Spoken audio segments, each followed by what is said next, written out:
My question is very simple.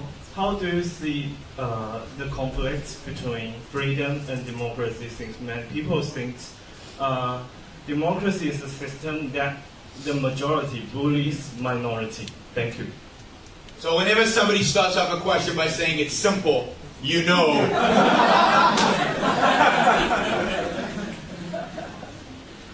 So what do we mean by democracy? You know, it's really important. One of the things Rand taught all of us, of her students, is to clearly define what you mean. What do we mean by democracy? Democracy, in its original intent, means majority rule. It means we vote on everything. Majority rule is a form of tyranny. Majority rule is a form of tyranny. It's tyranny of the majority over the minority.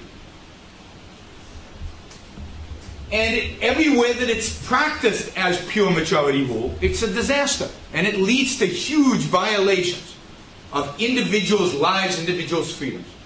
The minority always suffers under pure democracy. My favorite story about pure democracy is from Athens, Greece, the first democracy. And in Athens, there was a great philosopher by the name of Socrates. And Socrates would go around and he would engage in arguments with young people.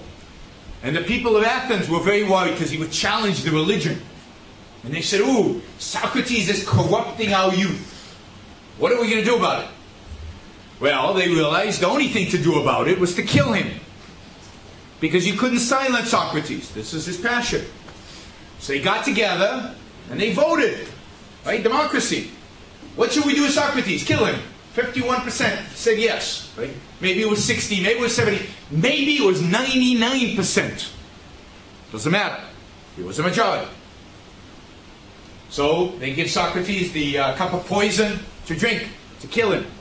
And Plato, his student, says to Socrates, you know, I've got a tunnel. We can escape. And Socrates, no. I believe in democracy. And he drinks the chalice and dies. You see, in democracy, there's no freedom of speech. There's only the freedom of the majority to determine what speech is. Socrates, they didn't like what he said, so they ruled him out. This is why, I saw 1776 in one of the slides, right? This is why the founders of America were against democracy. They established what they called a constitutional republic. They said minorities, by the way, what's the smallest minority? The individual. So they said individuals, minorities, have rights, have freedoms that no majority can take away from them. For example, they have a right to speak. Socrates, right? They studied history. And no matter how many people vote to silence them, that's wrong. You can't do it. It's not democracy doesn't work here. You have a right. I wish they'd said this. You have a right to property. You have a right to use your property. Do with your property as you will, as long as you're not hurting other people, physically, coercing other people. You have a right to do with your property whatever you want. Nobody can take that away from you, even majorities. So they had a Bill of Rights, they had a constitution that defined minority rights. They called it individual rights. And individual rights are freedoms. Freedoms of action. The freedom to act in reality, to pursue your values. And no majority can take that away from you. So I am against democracy as majority rule.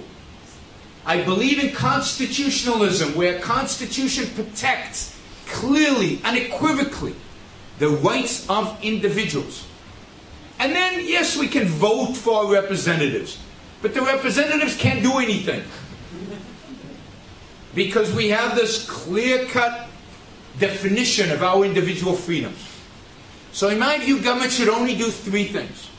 I mean, put it differently. In my view, government should only do one thing. One thing. And that is protect our rights. Protect our rights as individuals. And to do that, it only needs three functions. It needs a police force. It needs a military. So to protect us from crooks, inside the country, to protect us from invaders who want to hurt us outside the country, and a justice system to arbitrate disputes. But government has no right to take money from some people and give it to others, because I'm violating his rights, right? What about his rights to his property? I've just violated his property rights. So I can't force him to fund somebody else. Governments have no right to tell you what kind of business you can or cannot open. They're violating your right to free action. As long as you're not cheating, lying, or stealing from somebody else in order to gain that business, none of government's business. So government protects us from crooks, from fraudsters, protects us from terrorists and enemies. It has a judicial system, and that's it. So I'm not an anarchist. I think anarchism is a disaster. It's the worst form of government, if you will, possible. Because there is no government, and what we turn into is a lot of force and a lot of destruction. I believe in government, but a small one, limited one, that only protects individual rights that have to be clearly defined and clearly articulated. So, democracy is a huge mistake, and what happened in America today, in my view, is we've gone from a constitutional republic in 1776, or when the Constitution was written in the 1780s, all the way to today where we are democracy. America's a democracy. So the majority votes to take money from the minority and give it to the majority.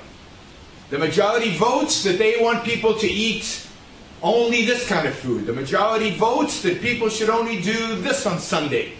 The majority gets to decide, and it sacrifices the minority. That's wrong. Anybody else have a simple question?